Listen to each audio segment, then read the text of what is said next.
with the MCAs has fallen out. That time with all the elected leaders, the same problem now. That time with the church, now with our own deputy. And the point I'm trying to make, Mr. Speaker, it cannot be said, at least not honestly, that the Honorable Governor Kawira Mwangaza is being falsely accused, is being harassed, is being intimidated, and whatnot, and whatnot. I have said many allegories, some of which have put me in trouble with the Senate. I'll tell you a few more and hope this time I won't fall in trouble. Mr. Speaker, there is a famous book by Robert Greene, which I'm sure many of us here have read, called The 48 Laws of Power. And it describes many world events, many leaders, their successes, their failures, their mistakes, and whatnot. One of the stories I love in that book, because it is relevant to the matter before you, but also because of the event it describes and how it changed the world history. The world will be very different today. There will not be a Republic of Kenya today.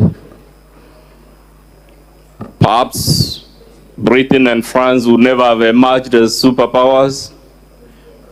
In the 18th, 19th century, perhaps the United States would never have emerged. But for the failure of a leader in antiquity called Cyrus the Great to observe a simple rule of life called knowing when to stop. Mr. Speaker, it is our humble submission that if there was an impeachment motion in October last year highlighting misconduct of the category now before you, that motion failed because, of course, the High Court stopped the Assembly from debating it. But the point I'm making is issues were flagged about how the governor was running Meru County in that motion. She persisted, as a result of which a second motion was tabled and it reached this house.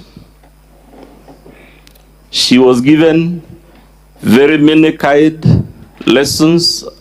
I recall yesterday citing lessons from the Honorable Senator Tobiko. I recall many lessons from the Honorable Senator Karungo, and indeed many other senators. And when we came again, just like today, the look was of that of a humble, meek, polite, vulnerable governor. And she promised, as she has just promised now, that if I recall her words, Meru will be a shining example in terms of good governance, in terms of calmness, in terms of everything good.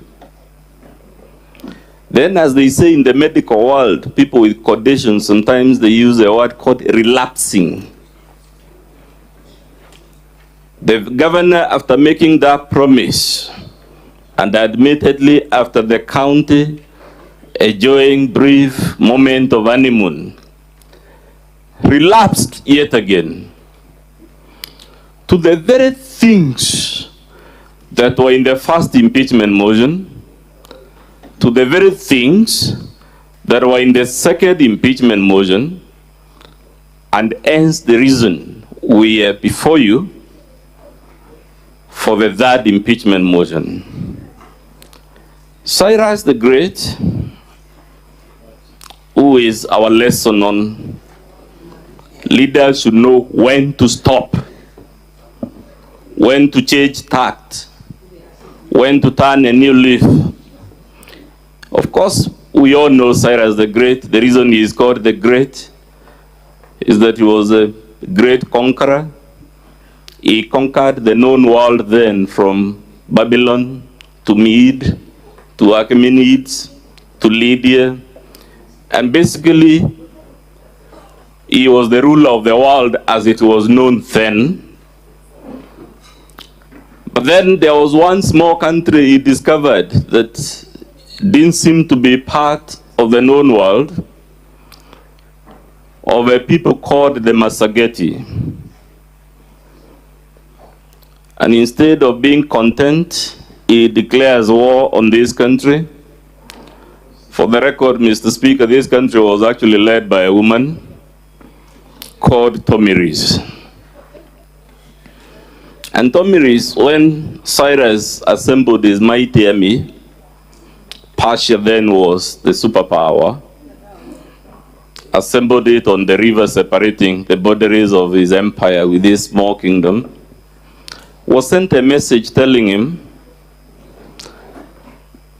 be content with your victory so far and the fact that you have conquered the world, and please stand.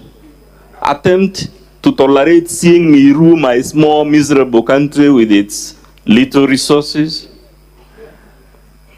with its small army, and don't attack. And he was warned in that letter that if he attacked, nothing good would come from it. Instead of learning when to stop, Cyrus insisted on a war. Tomiris told him, then if you insist on a war, I want peace.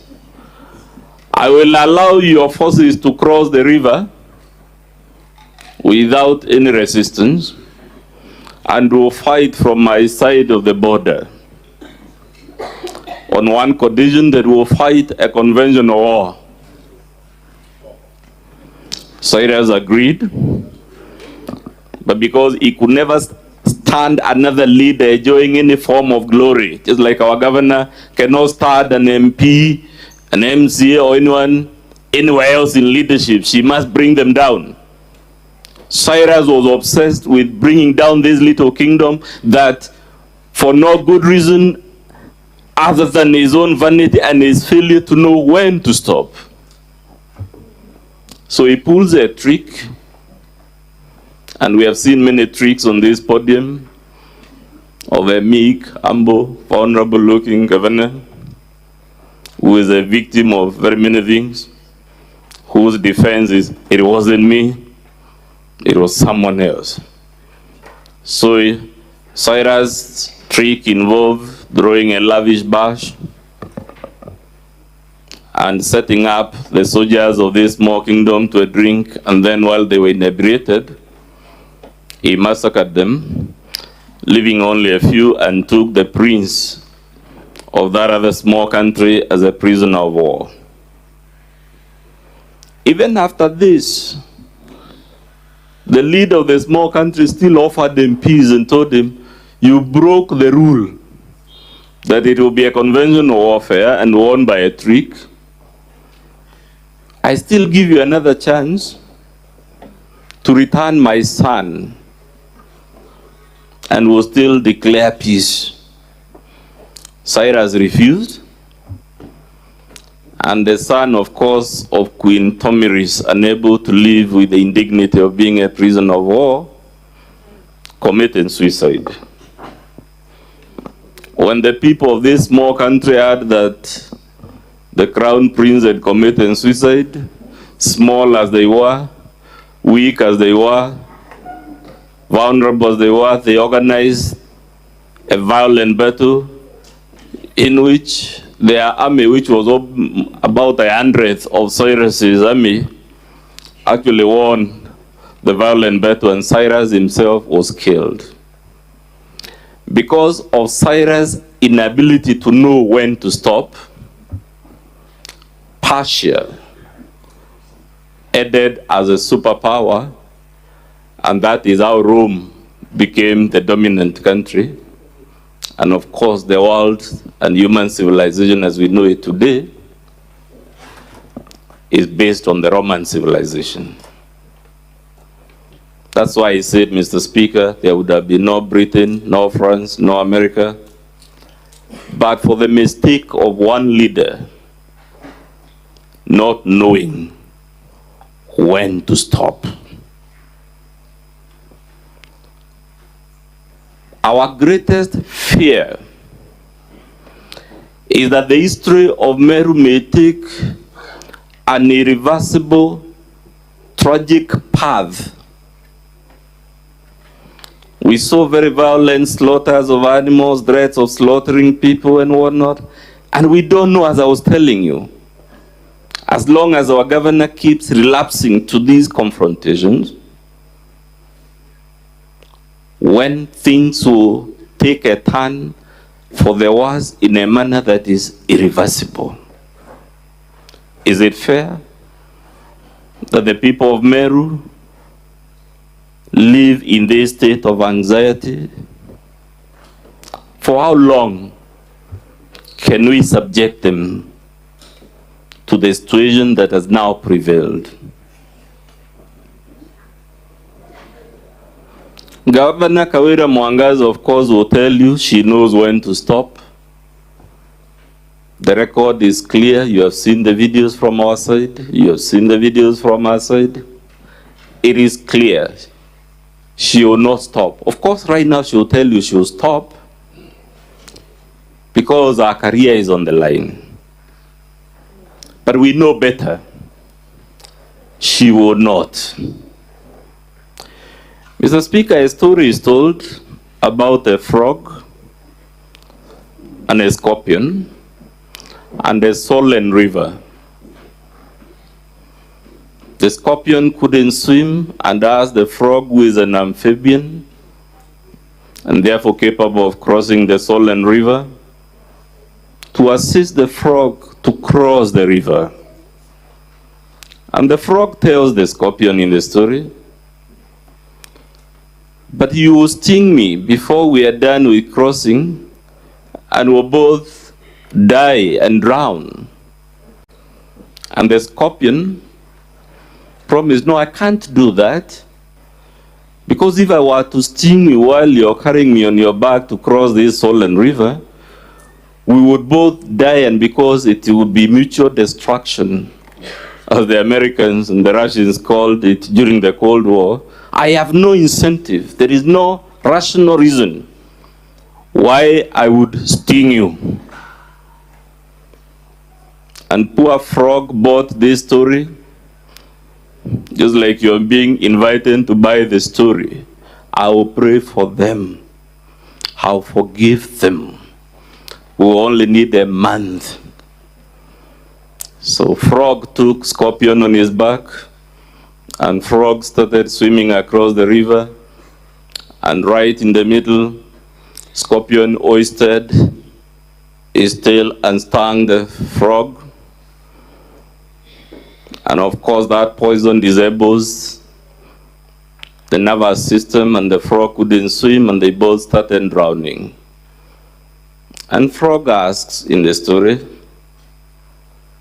"Why did you sting? You promised that you won't sting, and you are also aware by you stinging we would both be extinguished." And scorpion gave frog a simple answer. "I stung because it is in my nature to sting." We are submitting to you, Mr. Speaker, with all the humility. Kawira Mwangaza keeps relapsing to these violations of the law and the Constitution and the vilification. We can call whatever the specifics we want. The reason she keeps relapsing back to the same thing is because, like that scorpion in the story, it is in the nature of Kawira to sting.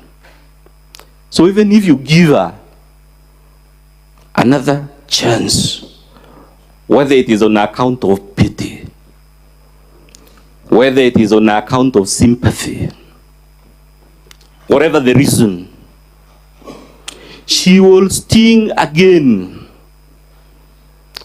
And I swear, Mr. Speaker, there are no prophets in my family, but I can tell you, if you forgive her, she will sting again and will be back in this assembly. And the question is the one, therefore, asked by the Honorable Sifuna: for how long can we endure this embarrassment?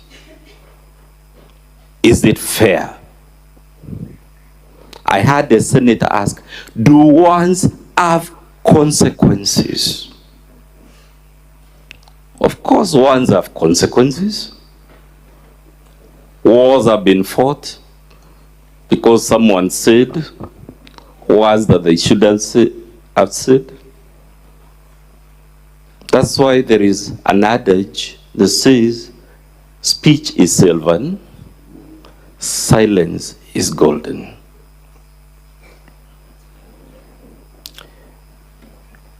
Mr. Speaker, you were told kaende means development and other nice things.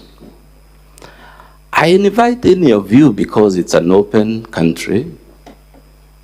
Kaende is not an English word, it's not a Swahili word, it's not a native word from any of our native languages. It is Sheng, street slang in Nairobi. And I told you yesterday, all you need is pick your phone, call a young person, ask them what is the meaning of kaende. And I told you the meaning is I don't care. Na liwe liwalo. Kusera kusera. And I recall telling you, because it is in the nature of Kawira to do these type of things. When I mean it is in her nature, I mean she can't help it. It's part of our chemistry. Unfortunately, we have human beings like those, and they are our beloved brothers and sisters.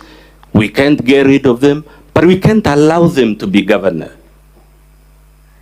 We can't allow them. They are our beloved mothers, sisters and brothers. But the very reason chapter 6 of our constitution and all these laws we've cited is an acknowledgement that not all of us can be a state officer. Some of us may be very intelligent, they may be very eloquent, they may have very good mobilization skills. As a matter of fact, they may be loved by the people. Barabbas was so loved that the people chose him over the Son of God. But it doesn't mean they are the right holders of certain offices. And if, by what I called in the last impeachment, that seemed to bring me into trouble with the Senate, an aberration of democracy. Mr. Speaker, Article 181 exists because the drafters of our Constitution, in their wisdom, realized democracy can produce aberrations, counterintuitive products. And governors like the one before you, I very humbly submit, Mr. Speaker, they are an aberration. They are not the type of product our democratic system of government was designed. And because the makers of our Constitution knew this sort of problem can arise from time to time, this august Senate and the County Assembly were given a counter-majoritarian power to remove state officers for violations such as those before you. I told you about Shaggy yesterday and his song, It Wasn't Me. And true to my prediction, even though there are no prophets in my clan, The governor came here and the common denominator was that it wasn't me. I haven't done a single thing. Luckily, Mr. Speaker, today while cross-examining our own legal man, Dixon Munene Kanata, we were able to show the Senate, not my words, but Section 30 of the County Governments Act, and we were able to demonstrate to you it is immaterial that the acts in question were not personally committed by the governor, because that section says the governor is responsible for those acts. Those are not my words. The section we read says the governor shall be accountable. Those are not my words. The word used in the statute is the governor shall be accountable. And why this defense cannot hold, Mr. Speaker, is you would be setting a very dangerous precedent. In fact, you will have guillotined and killed Chapter 6 and Article 181, because anyone who walks in our villages, in our streets of our cities, you don't need to be very knowledgeable to know senior state officers invariably act by instructing someone else. You rarely ever find a governor, a president, or whoever directly doing something personally. Yet our constitution says they are accountable to Parliament in the case of the national government. They are accountable to the county assembly. Those are the words of the law. Mr. Speaker, if you were to uphold this defense, it would mean no one would ever be impeached, because all you need to do is act through others. Luckily, Mr. Speaker, we also cited another law for you that expressly speaks to acting through others. And in short, all we are trying to tell you, Mr. Speaker, is that there is no valid defense to the charges against Governor Kawira Mwangaza. What she has done, which is what she has done all along, is to tell you it wasn't me. Even if she was caught on camera, it wasn't me. Even if she was caught in various places, in Shaggy's song, the man engaging in Anki-Panki is caught in the bathroom, on the sofa, and in yet another place, and it's all recorded, and his persistent reply is, it wasn't me. We have shown you that defense is not available as a matter of plain law, but it is not also available as a matter of principle.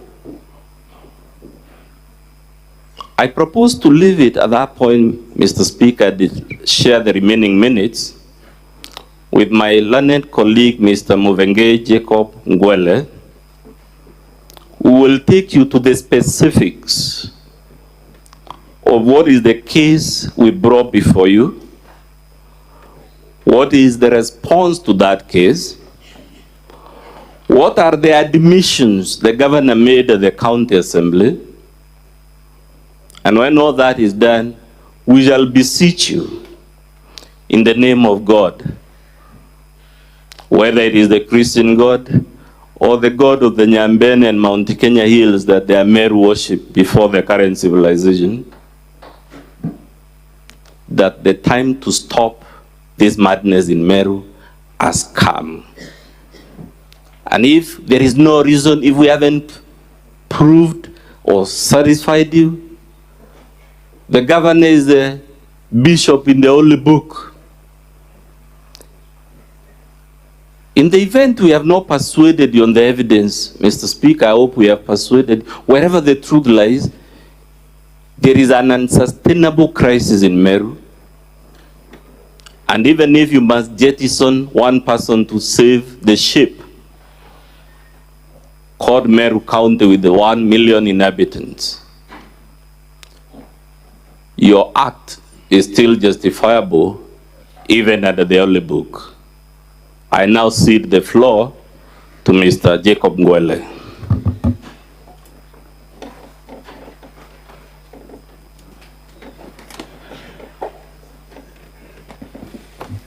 Just to remind you, Council, your time terminates at exactly 8:50. Thank you very much, Honorable Speaker.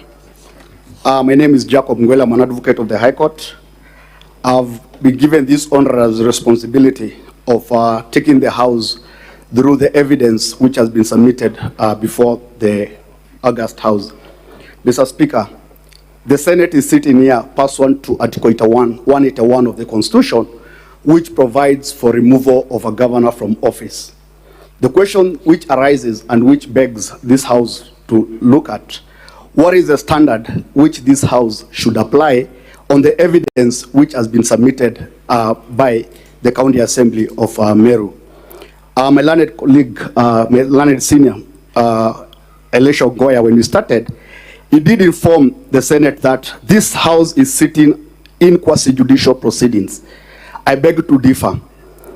The test applicable when you're evaluating the evidence which has been submitted here has already been established by the Supreme Court in 2 cases. That is, the first one is the case of Wabora, and the other one is Mike Mbuvi case, whereby the court was clear that impeachments are a tool of political accountability.